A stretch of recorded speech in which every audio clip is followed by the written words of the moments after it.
Hey WBE fans, it's your friend Choice CJ here, and I'm back again for another week of Pickems.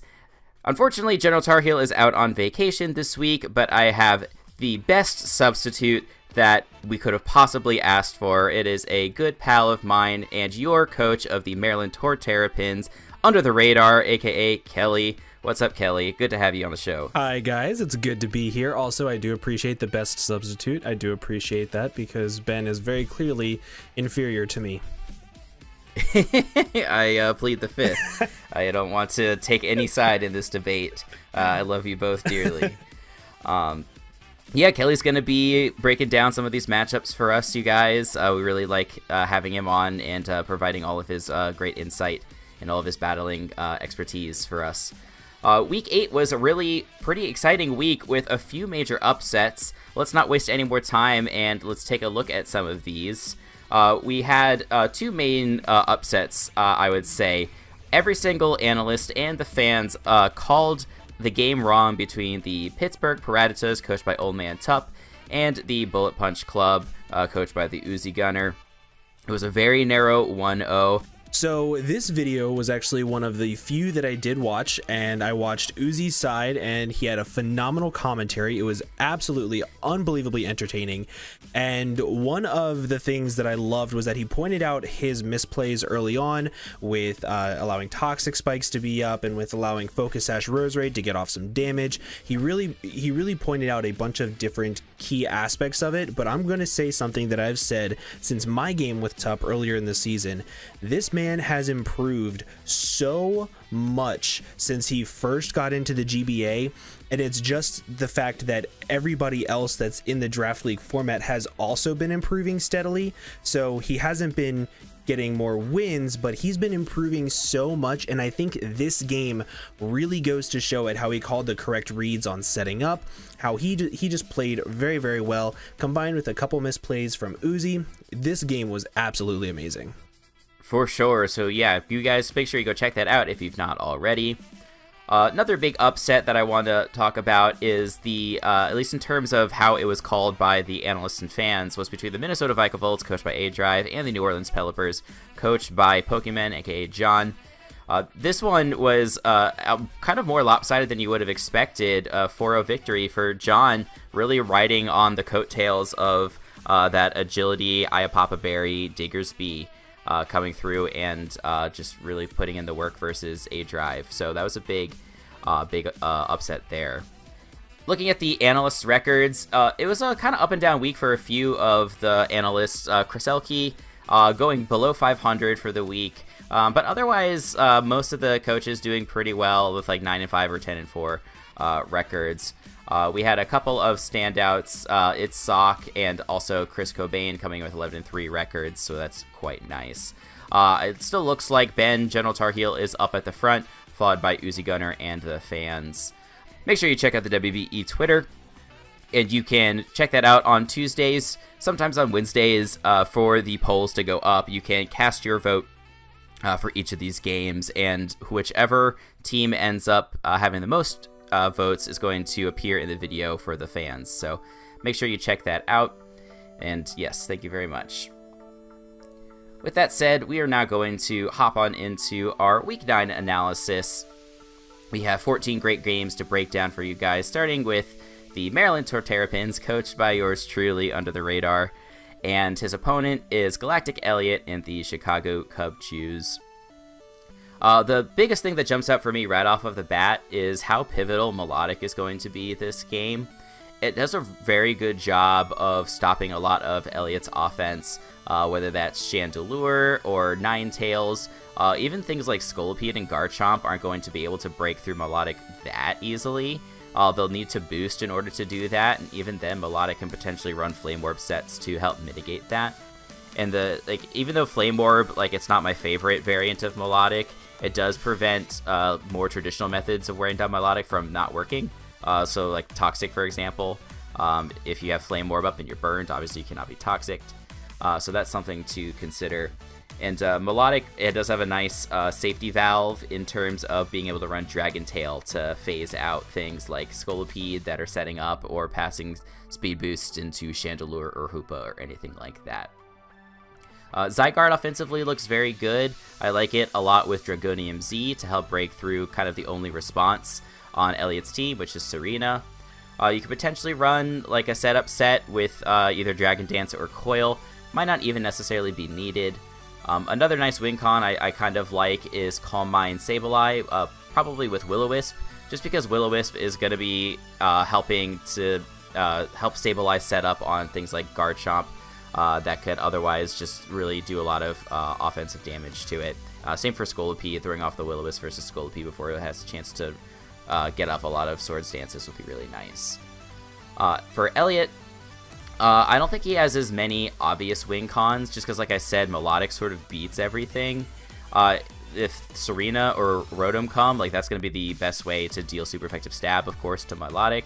But Elliot's not brought Serena much this season. I think only 3 games, and Rotom Fan has only come once, so we'll have to see. One sleeper option I like is Bulk Up Girder, with just Mach Punch, Drain Punch, and Knockoff. The only deterrent to that is the fact that Kelly does have the double Psychic types in the Mesprit and the Raichu. So that might scare him away from that sort of Girder set, but it does set up relatively well on a lot of things. Like Sableye can't really threaten the Girder that much. Wigglytuff doesn't even like threaten it super much if you run enough speed on Girder. Like Drain Punch is going to be doing a decent chunk of damage to Wigglytuff, and it's going to be giving like full recovery almost every turn. So this would be the part where I ask you to give your own insight onto this matchup, but I have a feeling you don't want to reveal too many secrets about this game, Kelly. They're probably going to you're going to want people to watch your video. Yes, because I like views. So a few things that I do want to point out, though. I think that Elliot's Mega Garchomp is going to be extremely pressured this game. If you look at my offense, my main offense that I've used this season is Darmanitan, Serperior, and Zygarde.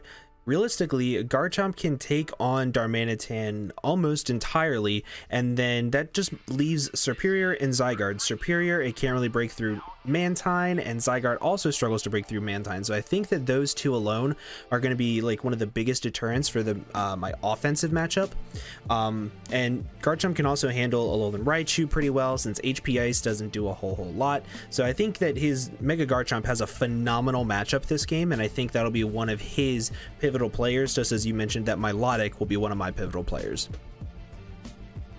Awesome, cool. Thanks for the breakdown. Good luck in your match. Thank you. We do have the analyst and fan votes in on this video. We've got the majority of folks going in favor of Kelly this game, but we do have 3 analysts going for Galactic Elliot. So this match could go either way. You guys will have to make sure to tune in tomorrow to see the result of this game. So the next game that we are going to be talking about is going to be the New York Noibats and Mewtwo fan Nate going up against the Miami Don fans and Kyle A. Now this matchup is actually really interesting. We all know that Kyle A has had a very big string of bad luck this season. He's lost a lot of games due to last turn hacks, and that's really upsetting. However, I do think that Kyle A has the matchup in this.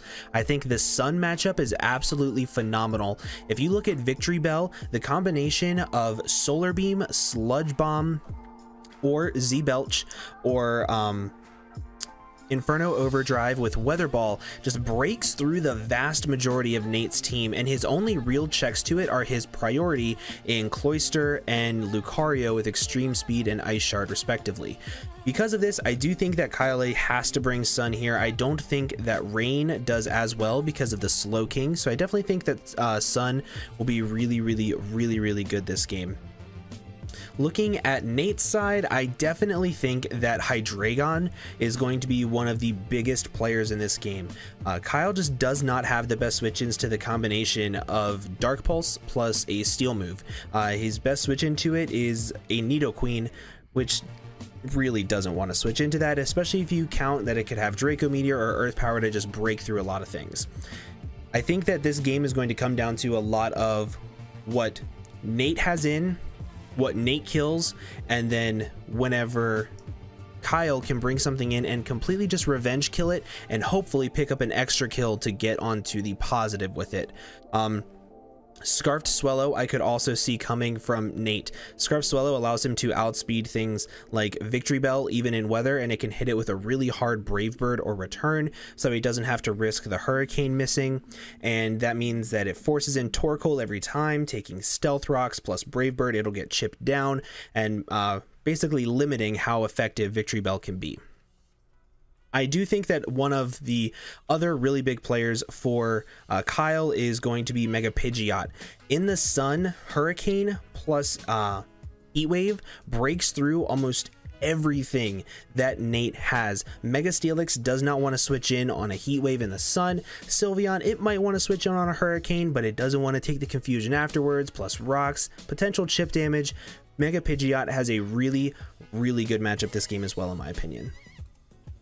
Yeah, you bring up some good points. Like, Kyle's team is not as bad as his record shows. Like, he has a lot of really scary threats, and as you pointed out, he's gotten pretty unlucky in several of his games, including to some extent last week where he missed 2 Power Whips versus it was Conkeldurr on Cybertron's team, so that definitely stunk. I think both Sun and Rain are good here. It's true that Slowking should be able to beat special variants of Kingdra, but I think like a physical variant with Z Outrage would be a nice way to catch that off guard. And then like a physical Kingdra going for Waterfalls versus something like Sylveon also is pretty powerful. So yeah, there's a lot of things going in Kyle's favor, but I'm still going to be picking Nate in this game. A lot of our other analysts are doing the same. Aaron and Dr. Slacking are the only folks who are believers in the Never Lost On fans this week. So we'll see how this one turns out. Our next game is going to be a pretty exciting one. It's going to be one of our top games of the week, I would say. This is going to be between the San Diego Chimchargers, coached by Lord Envy, and his opponent is going to be 6-Foot Hacks, aka Leo, and he is the coach of the Durham Druddigons. Now I look at this matchup and I immediately see an opportunity for Envy to bring one of his all-time favorite Mons with one of his all-time favorite items. That's going to be Rocky Helmet Togekiss. I think that this is a pretty good response to Mega Lopunny. It's going to be able to take both the fighting type hits, of course, but also not take too much from returns and be able to do lots of chip damage to Lopunny in return. And if it happens to go for something like a Fake Out on any particular turn, that's just really amazing for Togekiss. It would much rather be taking that than returns and just doing that residual damage with time to Lopunny. That's often the best way to wear down Pokemon like Lopunny or Gallade is with Rocky Helmet. And it's not dead weight versus the rest of the team either. It's pretty good versus things like Kommo-o and even to some extent Tauros, you can make a case. Obviously, you just have to be beware with Togekiss because Muck can come in pretty easily on that. And Steelix doesn't really care too much about what Togekiss can do if it's not packing like Flamethrower. If he doesn't want to go Rocky Helmet, I think like a Trick, Scarf, Togekiss, or something like that is kind of a fun option to deal with the Muck and the Steelix. I like Heracross a lot. It's very valuable to break through something like Reuniclus on Leo's team. Leo's really enjoyed bringing different setup variants of Reuniclus. So to just have those really powerful Mega Horns, or if he wants to have like a Guts boosted knockoff or something like that to hit Reuniclus, that's also quite nice. One thing that is kind of unfortunate about Leo's team is that it is a little bit vulnerable to T-Wave, just with some of those faster threats. And so Heracross is a great Pokemon to take advantage of that. So yeah, like going for T-Wave on Lopunny or Tauros, if he brings like Registeel with T-Wave or Togekiss with T-Wave, could be very, very potent. A few of Leo's win cons are kind of mitigated. I would say Manaphy is not that amazing in this matchup. It doesn't have... it has to run too much coverage to deal with the rest of the team, so it's not like it can run something like Z-Rain Dance to outpace the Mega Sceptile. And then even if it does run like 3 coverage moves, say it runs Ice Beam plus Scald plus Energy Ball, he has to worry that Envy will bring a Sap Sip or a Azumarill just to deal with that, as he's brought several times this season. I think a potentially more reliable win con would be just a sort of normal Dragon Dance Kommo-o with Poison Jab and EQ coverage. I think that could be pretty scary. The Poison Jab, of course, being able to hit the fairies. Ditto is obviously a threat to Trace Kommo-o. If he runs Scarf, I think there are some decent options for dealing with like a Scarf Kommo-o. In that situation, both the Reuniclus and the Steelix should be able to do relatively well versus that. We'll have to see if MV mixes up the item on Ditto. He's brought a couple different sets on Ditto. I think he even brought Focus Sash like 2 weeks ago. So I'm going to be pulling for my buddy Leo in this game. It's definitely split amongst the analysts and fans. Do you have any thoughts on this one, Kelly? I definitely think that Como is one of the bigger threats. Another thing that I think is a sleeper threat on Leo's side is actually the Moltres. So if you look at MV's team, the majority of MV's team doesn't really want to switch into fire coverage outside of Azumarill and Victini, which means that he can hopefully take advantage of that and go directly into Moltres and then, or like U-turn with Moltres and then drop in something like the Alolan Muck to get off a big poison jab on one of them, Pursuit Trap them, because MV's team also does not like switching in on Poison Jab or Knockoff. So I definitely think that that's going to be a really good strategy if Leo decides to go that route. I don't see Manaphy coming this game at all, honestly. He can't really bring Setup because of Ditto. He can't really bring Scarfed because if he locks himself into Ice Beam, that's free setup fodder for Registeel. And Registeel I could even see coming as a Curse set with Mono Iron Head, because it can actually beat everything if he doesn't bring Manaphy. So I definitely think that Manaphy does not come this game, but overall I do think that the matchup is pretty split down the middle, and I'm also going to be pulling for my buddy Leo. The next matchup that we have is the Florida Gators, coached by It's Gator, and the Seattle Sea Kings, coached by Jodor. This matchup is very interesting. On one hand, we have the Florida Gators, which has a Mega Heracross, which outside of Mega Venusaur pretty much blows through everything on Jodor's team. So I think if Gator wants to win this, what he needs to build around is trying to bait in the Mega Venusaur and then beating it that way, whether that's with something like a Zeraora with a Z move to be able to break it down, or a Kangaskhan with a Z move to break it down. He needs to figure out a way to force in the Mega Venusaur and weaken that for Mega Heracross to be able to win. That is, I think, Gator's biggest win con right here. Keldeo doesn't really have the best matchup because of Alomomola. Even like the random SD Keldeo isn't that good because Alomomola can tank the hit. I don't think that Celebi is that good as a setup sweeper, and I don't really think that Zeraora is the best as a setup sweeper either, because he does have, again, the Mega Venusaur, he has Sucker Punch, multiple forms of priority, and just a really good wall in general in Umbreon, meaning that he would have to run Drain Punch, Plasma Fists for Alomomola, two coverage moves. I don't think it's that good. Looking over on the Sea King side, the walls in this game are going to be really important. The issue is having Alomomola, Avalugg, Umbreon, and Mega Venusaur. Whenever you're playing somebody that is a very high caliber battler like Gator, you're going to end up realizing that they're going to try to take advantage of the bulk. So I think Joe would actually find a lot more success in this game if he brought a more offensive team. For example, if he brought like a DD Haxorus, a Banded Infernape, a really offensive Bisharp, and then like maybe a bulky pivot in Alomomola plus Mega Venusaur. I think that that is a really good route for him to take, so that way he can still pressure all of the really big threats on Gator's team, like Heatran, Mega Heracross, Pyukumuku, and things like that that are kind of difficult for Fat to break, while also still having a pretty good win con. Overall, I would say that I'm going to give this matchup to the Gators, just because I think Gator has more routes of wearing down the stops to his win con than Jodor does, and it's pretty much based solely off that. Yeah, I agree. I think there's some sneaky win cons, or I think that there's some good matchup points for Joe in this game. Like Infernape just shreds through a lot of Gator's team. Venusaur is a little bit hard to break unless you, as you mentioned, he has some clever lure option for hitting the Venusaur. But at the end of the day, I can't really see myself picking against Gator against Joe. Even with Joe, you know, in the way that he's rebounded this season, I think he's going to find some creative way to overcome these challenges. The next game is going to be between the Sin City Scissors, coached by Patty Trills, and his opponent is the Atlanta Umbreons, coached by Feint Attacks. I always look at those top two speed-tiered Mons on Patty's team, Alakazam and Ribombee, and I try and figure out what the opposing team has to deal with those two Pokemon. And I think that Christian has a pretty good option in Entei for dealing with those two Pokemon. Just with the option of running Extreme Speed versus those two Pokemon, which don't have very good base physical defense, it's going to be able to do quite a bit of damage to both of those two Pokemon.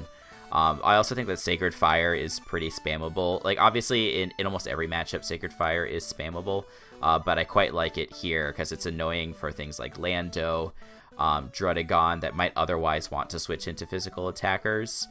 Even like the fact that Sacred Fire doesn't make contact is going to mitigate some of Druddigon's effectiveness. You know, it really likes to abuse that rough skin ability in certain matchups. I mean, Patty's brought other sets too. He's brought like Sheer Force Druddigon this season, but you know, just as a potential set, like rough skin isn't going to be as good versus this Entei. A kind of weird option that I think could come is like a Fizdef Flygon with Roost, because it actually beats most variants of Lando T. If you you know, bring it in on Earthquake, you're going to be immune to that thanks to your Levitate ability. You're going to be resisting the Stone Edge, and if he wants to run like Rock Z on the Lando, you're going to be resisting that. The only scary thing potentially would be like a Flyinium Z, but you can potentially scout for that or run Protect to make it less effective. So yeah, so I think that Flygon is actually one of the better answers to Lando T out there. Other things that I see in this matchup, Christian has no Dark type. I feel like I've said this in several of Christian's games, so you always look at the opposing Psychic type, and Alakazam is definitely one of the best ones out there. It's super scary. The best responses are going to be Gardevoir and Meloetta, just due to the fact that they do resist the Psychic type attacks. Durant and Fortress are both there, of course, to also resist Psychic, but they just don't have as good Spadef stats. Maybe you run like double Psychic. You know that you've done that, Kelly, this season, where you run Psychic and Psyshock to hit on either side depending upon what you're facing down. Otherwise, like to weaken down that Gardevoir and the Meloetta, maybe use something like Incineroar to pressure. Like Incineroar doesn't do that amazing versus either of them, but it can, you know, probably take a hit just due to its general bulk and throw off a powerful Dark or Fire type attack. And then one sleeper option that I see is potentially Primeape trapping something like Meloetta with Pursuit. It doesn't work quite as well on Gardevoir, but it does potentially outspeed with a Choice Scarf, and it can throw off a powerful hit versus that Gardevoir. I am going to be going in favor of the Sin City Scizors in this game. It's going to be looking 10-1 in favor of Patty Trails over Feint Attacks this game, with Kriselke being the one dissenting voice. Anything you'd like to add, Kelly? So one thing that I do kind of want to point out that I know you touched on, I think that Rock Polished Landorus has a phenomenal matchup here, and in order for Patty to win with Rock Polished Landorus, what he needs to do is he needs to weaken down Fortress, because Fly Z wins this game for him. The way that he weakens down Fortress is by bringing pivoting, so a bunch of U-turn mons, so like Golbat plus Incineroar and Ribombee, Primeape, things like that, to pivot around on things, because a lot of things that they force in, Mega Alakazam drops in on them, and it forces a switch into either Meloetta or Fortress. Both of them getting weakened are amazing for Lando to rock polish up and sweep. So because of that, I definitely think that nice pivot core into Alakazam into a rock polished Lando to win is how Patty should go about winning this game. But ultimately, I would also side with Patty on this one. I think that the matchup is very, very, very much in his favor. Up next, we have the Bristol City Blazikens, coached by Game Boy Luke, and the Pittsburgh Piratas, coached by Old Man Tub, coming off his first victory, and I think that this matchup is extremely difficult for him. And I say that because one of his biggest threats is Dragon Dance Mega Charizard X. However, in this matchup, I don't think Dragon Dance has that good of a matchup, because he can't Dragon Dance up on much of anything outside of Togedemaru, Tentacruel, and Scrafty. He could Dragon Dance up on the Scizor, but realistically, Scizor should never be staying in long enough for Mega Charizard X to come in anyway. Everything else really does pressure it out. He could also, he being Game Boy Luke, could also bring a Choice Scarfed Aerodactyl to outspeed it at +1, with Tup wanting to spam things like Flare Blitz. He also has to be careful with Dragon Claw on Primarina. It's going to be very difficult for him to set up and sweep. However, I do think that a Mega Charizard X that is a wall breaking set has a phenomenal matchup here with Roost, Thunder Punch, Earthquake, and Flare Blitz. I think that Game Boy Luke has a very, very, very tough time switching into this. He doesn't have anything that wants to switch into any one of the moves if he gets even a little bit of a prediction wrong. On top of that, I also think that Gliscor is going to be a very pivotal Pokemon for the Pittsburgh Piratas in this game. Game Boy Luke has shown multiple times that he loves bringing his Landorus incarnate, meaning that a really good Earthquake, Earth Power immunity is going to be amazing, and Lando doesn't have the best ways of touching Gliscor outside of Hidden Power Ice, which I'm sure it can be EV'd to live 2, maybe even 3 of them, depending on the item on the Lando. Looking at the Bristol City Blaziken side, I think that this matchup is very interesting because a lot of his setup sweepers that I love, like Necrozma and Mega Scizor, even if it's like a Curse Mega Scizor or an SD, Rock Polish Landorus, none of them have the best matchup. So I think that the way Luke should go about trying to win this is by attempting to win by countering the specific sweeps that Tup could want to go for. For example, countering the wall-breaking Zardex and beating it that way. I definitely think that this matchup is a little tougher for Game Boy Luke than for Tup, just because some of his lower mons, being Scrafty, Tentacruel, and Togedemaru, really don't have the best matchups. Also, Mismagius has a really good matchup with the speed tier, being able to outspeed pretty much everything outside of the Aerodactyl, meaning that a nasty plot set is very potent in this game. And anytime that Aerodactyl wants to come in, while it could Pursuit, you have a really good switch in Musharna, you have Gliscor, and you even have Tyranitar. Speaking of Tyranitar, I think a special Tyranitar here looks really good for Tup. And the more that I'm talking about this, the more that I'm like, wow, Tup has so many great Pokemon. A special Tyranitar with like Flamethrower, Ice Beam, Thunderbolt, Dark Pulse looks really nice. It looks like it can really break through a bunch of Game Boy Luke's team without risking too much on the terms of Scald Burns from certain Pokemon, and also getting off some good damage. Yeah, it's gonna be interesting to see. You pointed out that a lot of Tup's sort of best options are going to be mitigated by the Pokemon on Luke's team, but it kind of was working the other way as well. Like Necrozma isn't really going to be able to break T-Tar and Klefki and Musharna, for example. So who's going to come up with the most creative option to win this game? I can't wait to tune in and find out. The next game that we have is going to be between the Rochester Ryans, coached by Iron Boffin, and the Free State Torcats, coached by Duncan Can't Die. I don't have too much to break down in this game. I'll tell you just right up front that I am going to be going in favor of Duncan over Iron Boffin. Iron Boffin, you let me down last week, man. I picked you against Vivid, and I thought that the matchup was good. And how did you repay me? It was a 6-0 loss. Boffin, you might be the god of Fortnite, but you've been letting me down this season in Pokemon. But that's not the only reason I'm going in favor of Duncan. I think Duncan just has the good responses for a lot of Boffin's threats. Like, you look at Weavile, for example, probably the scariest offensive threat that Boffin has. You've got Zygarde with the option of running Extreme Speed, Hitmontop with the option of running Bullet Punch. You've got Araquanid, which kind of doesn't care too much about the stabs of Weavile. Just all those things are pretty good for mitigating Weavile. Jolteon isn't very scary in this game just because Zygarde, can, again, outspeed with Extreme Speed. Tyranitar is very bulky on the special side and can do massive damage back. Ferroseed can deal with Jolteon. Even something like Jirachi is very versatile defensively in this game. I'm not saying it can beat all of these things at the same time, but it on paper can deal well with Staraptor, Shaman, and Altaria. Just with like their stab options and some of their coverage options as well. Like Staraptor going for close combat is usually how it breaks through steals, but Jirachi has a secondary psychic typing to help mitigate that.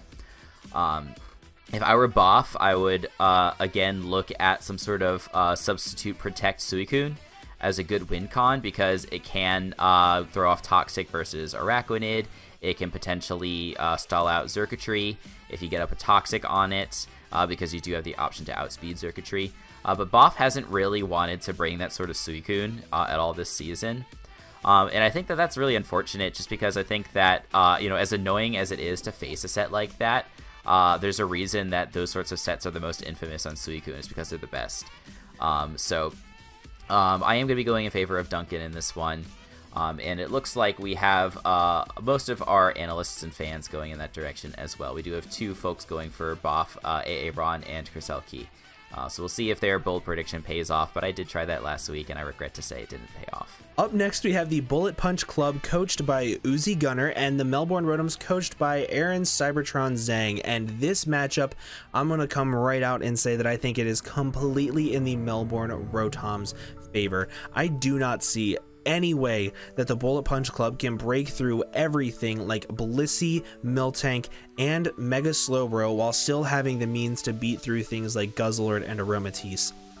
Whenever you look at some of the best Pokemon on the Bullet Punch Club's roster, like his Kyurem that he's brought as a Subroost set, I believe twice now, Mienshao, even Arcanine and Mega Aerodactyl, they can't break through Mega Slowbro plus Blissey. It's going to be extremely difficult. He's going to have to get very, very creative to break through a lot of Cybertron's team.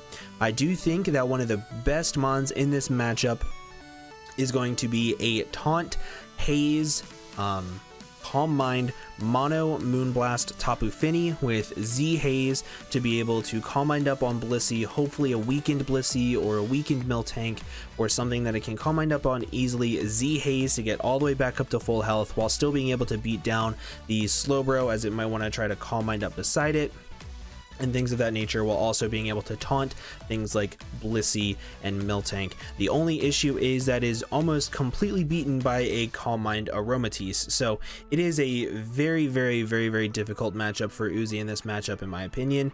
Something that I actually just thought of is if Uzi is able to bring something that has block or mean look and be able to take out the Blissey, the Kyurem has an amazing matchup. That is a win con that I can see. So if Rhyperior gets block and it could potentially block Toxic Stall the Blissey without Heal Bell, that's a possibility. Or block SD up on it, that's a possibility. But aside from that, I definitely think this is difficult. I think that if Uzi wanted to go with a fully offensive route to bring like a really offensive Mega Aerodactyl, Arcanine, Kyurem, Mienshao, Rhyperior, that might work, or he might fall flat on his face. I don't think there's much middle ground. It's either it works great or it's absolutely pitiful, and I think that's a really difficult matchup for Uzi. Yeah, I definitely see what you're saying. I don't really have any other good suggestions to help Uzi deal with something like a Heal Bell Blissey. Like, you could potentially run like Subtoxic Kyurem, but Blissey easily beats that either with Heal Bell or just by switching out thanks to that natural cure ability. So we'll have to see. I really like that Tapu Fini set that you brought up. Like, the only thing that can really beat that on Aaron's side is going to be the Kartana, but I think Arcanine is one of the best Kartana checks that there is out there. Just because it's pretty bulky, has Intimidate, resist the dual stabs. I think that Uzi is kind of the more creative coach, so I do hope that he can cook up something like you're asking him to come ahead in this game. It's pretty evenly split amongst our analysts and fans. I think we've got 4 or 5 analysts and fans going in favor of Aaron, and the rest going in favor of Uzi. This next match is going to be between the Milwaukee Sawsbucks, coached by Steve, aka Magnitude, and his opponent is going to be the South Texas Sableyes, and their coach is in Vivid Color.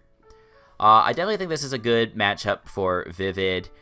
With Steve being fairly reliant on Rain on his team, I think that a Scarf Noivern is a pretty obvious bring here, being able to outspeed everything except for Jolly Quillfish and throw off 100% accurate Hurricanes. I think that that is very good, and it's just generally spammable versus the team, Thundy being the only proper resist, but even that almost gets to it KO'd after rocks.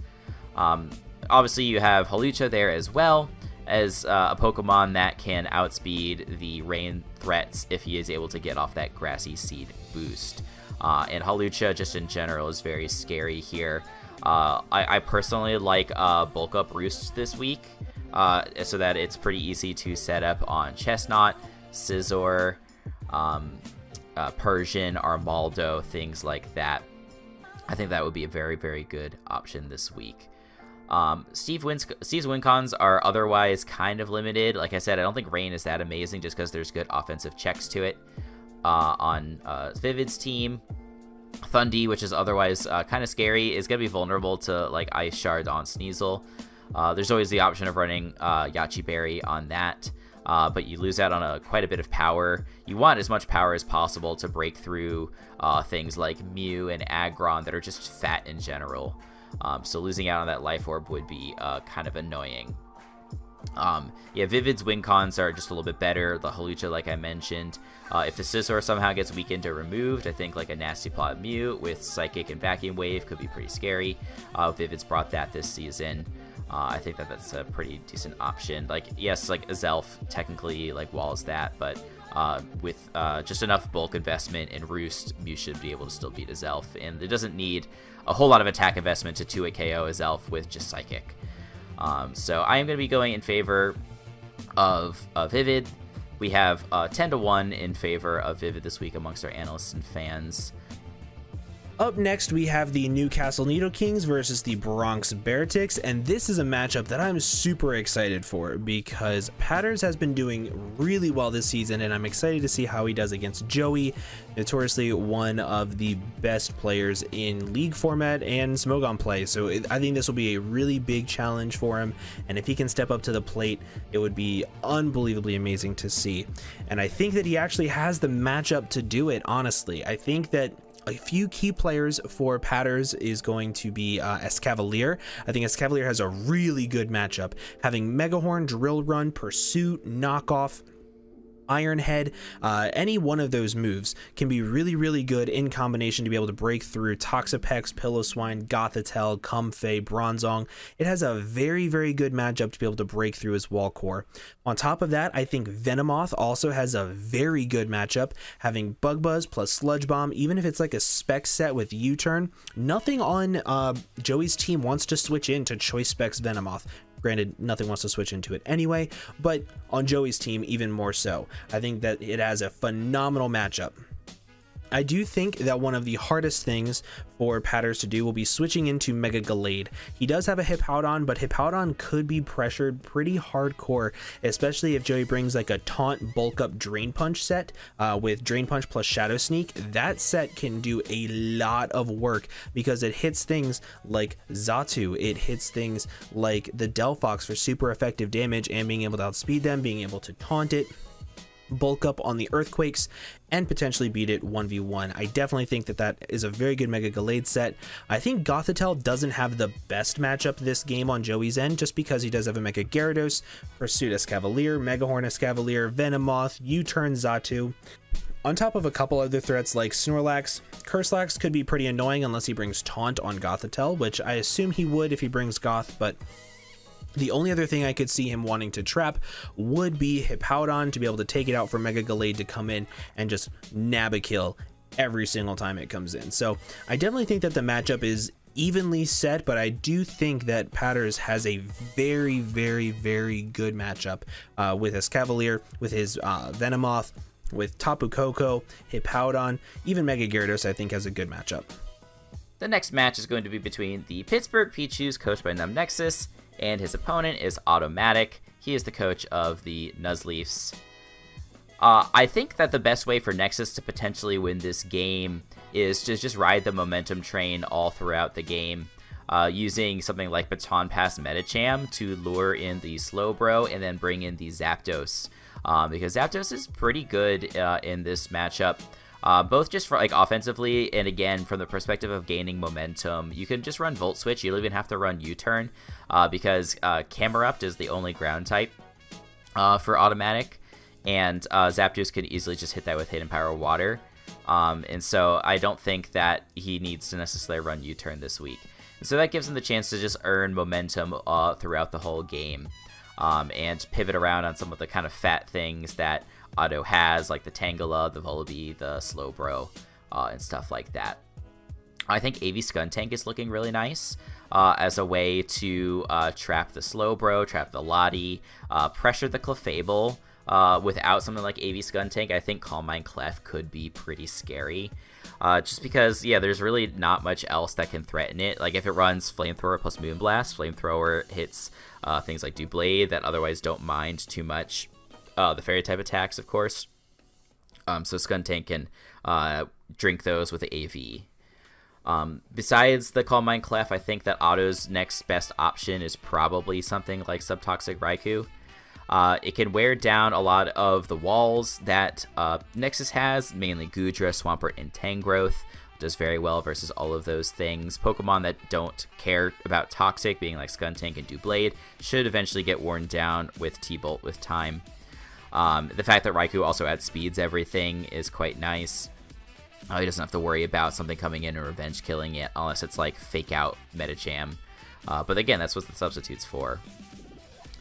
So I am going to be going in favor of... damn it, why is that so hard? I am going to be going in favor of Automatic this game. I'm slightly in the minority. We've got 4 analysts choosing Automatic in this game, whereas the other 7 plus the fans are going in favor of Nexus. Any thoughts? Yeah, so I actually agree with you that the way that Nexus wins this is riding the momentum train. However, I do think that he has a very safe drop-in every single time in Choice Specs Exploud. The Nuzleafs have literally nothing that want to switch in on it.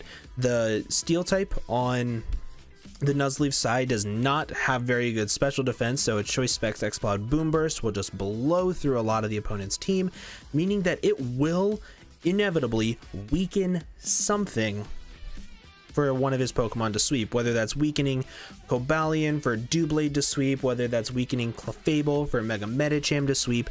I definitely think that that is going to be Nexus's best way of doing it. And something that looks very, very good on the Nuzleaf side that I didn't hear you mention, but I do think is really, really good is actually Double Dance Clefable with Mono Moonblast, bringing Calm Mind plus Cosmic Power and Soft Boiled. Aside from Roar, there isn't much counterplay to it on Nexus's team. He can set up all over the own Clefairy. He can set up all over Tangrowth if he wanted to. He can even set up on Zapdos and be able to beat them down 1v1. And I think that that is something that Nexus needs to be absolutely petrified of whenever that thing comes in. That would be a really awesome set. I hope that he does bring that. I'd love to see it.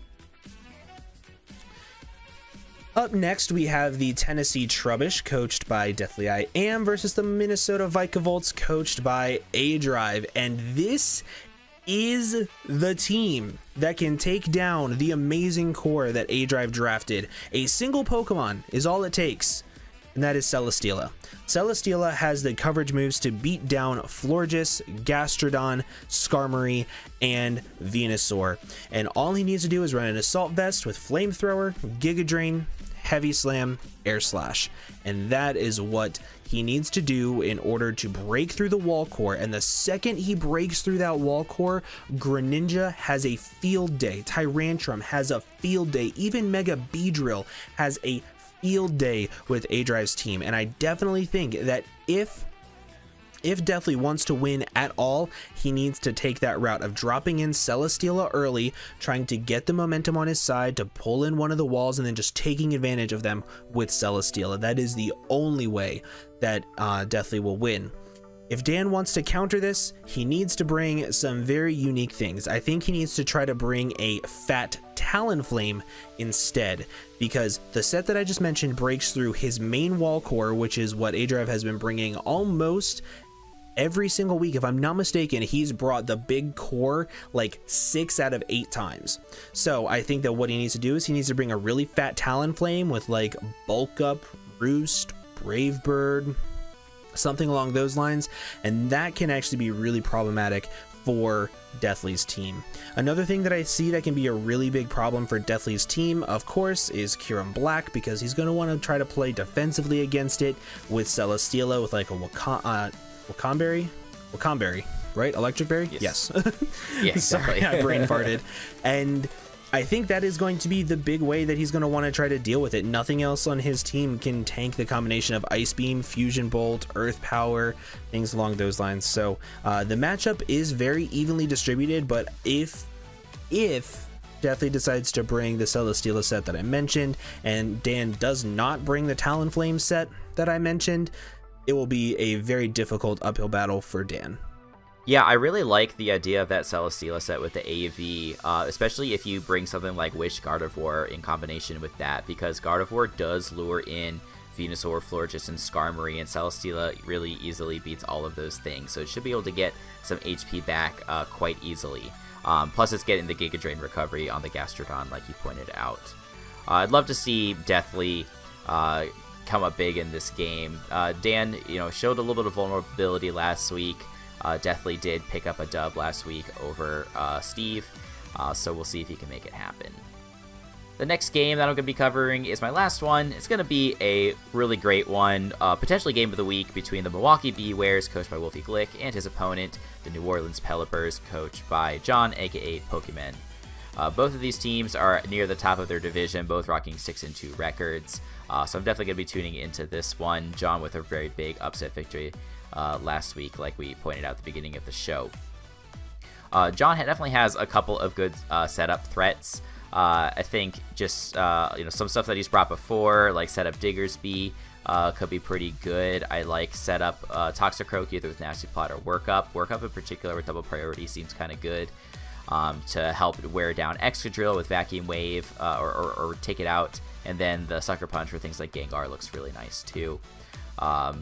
Something that looks really heat that I don't expect to come, but is still potentially potent, is a sub Salakberry Magmar with fighting coverage to help take out Gigalith, Blastoise, Golem, things like that. And then probably the best of all is going to be Decidueye. Decidueye with an offensive set, just SD, Spirit Shackle, Leaf Blade, probably Roost in the last slot is all that's needed.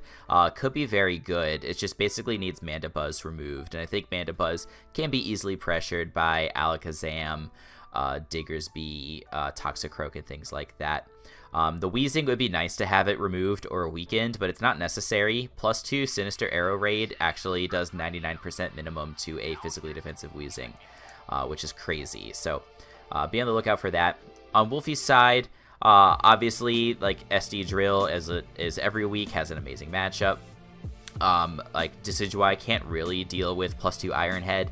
Mudsteel doesn't really like taking +2 EQ.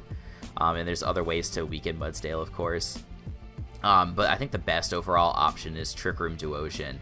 You just run Trick Room, Psychic, Shadow Ball to hit Decidueye and Alakazam for the most amount of damage, and then Hidden Power Ground for hitting that Magneton. There's going to be very few responses. I guess, yeah, it's just kind of like Toxicroak with Sucker Punch, being able to hit that with priority is kind of one of the only options that's there. So I unfortunately think that most of the analysts are going in favor of Wolfie this game. I don't think that that's quite fair in terms of how close this matchup will actually end up. But I understand where we're all coming from. Like, Wolfie is the defending 2-time champion. It is hard to pick against him. But I think John is going to bring his A game as he did last week and make it a very close one. Yeah, I really agree with you on most of your points. I also agree that Decidueye will be a very big key player. I even think that even just not an SD set, just like if he brought like Shadow Sneak, Spirit Shackle, Leaf Blade, that could also be really nice to be able to hit Gengar before Gengar can hit it back. So if he ran Shadow Sneak over Roost in the last slot, then that could be really, really nice. But overall, I do think that this matchup can be really, really close, and I think that Mega Diancie is also a really big player in this game, but I'm super excited to see this. Next up is the final game of the week, and we have the New York Marauders versus the LA Spice. This matchup, I think, is actually unbelievably heavily in K-Kray's favor. I think K-Kray just has so many Pokemon that do really, really well. For example, one thing that I think does phenomenally is Starmie. There is not much on the New York Marauders team aside from Mega Audino that wants to switch into Starmie, and if K-Kray wanted to, she could bring something along the lines of like a Nasty Plot Crobat that also has a phenomenal matchup with like Giga Drain, Air Slash, Sludge Bomb, Heat Wave. There's a bunch of really good coverage moves that she can just take her pick with, and it'll do a lot of damage versus Drew. I also think that Mawile has a pretty good matchup this game. It can pretty much pressure Mega Audino every single time and force something on Drew's team to take a really powerful potential Sheer Force Life Orb boosted Iron Head, and there isn't much on Drew's team that wants to take that, especially whenever you combine the fact that it could run like Focus Punch expecting the switch out. There's a bunch of really good coverage that Mawile could get to pressure a lot of Drew's team. However, some of the big setup threats on the LA Spices team, I don't believe have the best matchups. Like Mimikyu, for example, I don't think has the best matchup in this game. With having Mega Audino, meaning that it has to click Play Rough, having faster Pokemon in general in like Nihilego, Stunfisk, Empoleon, I think it'll struggle unless it can get up 2 Swords Dances, and I think that'll be very difficult for the LA Spice to do versus Drew. Looking at Drew's side, I think Dragon Dance Gyarados has a really good matchup, especially if they can get the sub on Mimikyu broken. Once that happens, it's like the only real stop that K-Cray has is her Porygon 2. Porygon 2 is going to be a really key player for Nihilego, Lottie, even Empoleon and Mega Audino to an extent. The only thing that it can't really stop on the New York Marauders is the Buzzwole, but this matchup is pretty even in my opinion. I do think that K-Cray has a slight edge because of the sleeper threat that is Mawile and the pretty big threat that is Starmie. Yeah, I'm also going to be going in favor of K this game. I really admire how Drew, Mr. Talent, has really brought his Heat game this whole season. He's brought some really great sets. So last week he brought a really great AV Houndoom with like Super Fang and Pursuit and stuff like that. It was very good. He might be able to cook something up like that this week, but I think as you pointed out, there's more Heat options on K's side with like Setup Crobat, Starmie. We'll have to see if she cooks up anything else. But we have this is probably the most even matchup this week in terms of Pickems. We've got, looks like 5 in favor of Drew and 6 in favor of K. So we'll definitely be checking this result out next week. So that is going to wrap things up for Pickems week number 9. Kelly, this is so much fun. I'm glad that we got to do this. I enjoyed this a lot. It's been almost 5 years since I did analyst work. That's a long time. Yeah, that's crazy. Yeah, I mean, it's awesome how you've kind of been from the community almost from the beginning, and now you're really running through WBE and really making a name for yourself. So that's quite awesome. Sure know how to sweet talk a girl. Well, I can't help it. You're just so handsome. So yeah, thank you guys, thank you Kelly for helping out. Guys, make sure you go down in the description and check out Kelly's YouTube channel. He is Under the Radar YT, and make sure you check out all of our other coaches. They've been doing such a fantastic job this season cranking out these games. While you're down in the description below as well, we'd love it if you checked out some of the links for the merch store. We still have t-shirts available if you'd like to get a t-shirt supporting your favorite team. We also have some information down in the description for the Pixelmon servers if you're into that. The support coming out of PokeNinja and the Pixelmon server has been really awesome this season. We appreciate them sponsoring us. So if you guys could give them a look, just check them out. It would mean the world to us. And yeah, make sure you subscribe to the WBE channel, subscribe to the WBE Twitter. That'll help you stay updated on all the latest analyst videos. We'll be retweeting all of the videos for all the coaches when they do their team builders and their battles. We'll be tweeting out for Pickems next week. So make sure you tune in for that. And ladies and gentlemen, that's going to wrap things up for us. Thank you so much for watching. Until the next time, I'll see you guys later. Peace.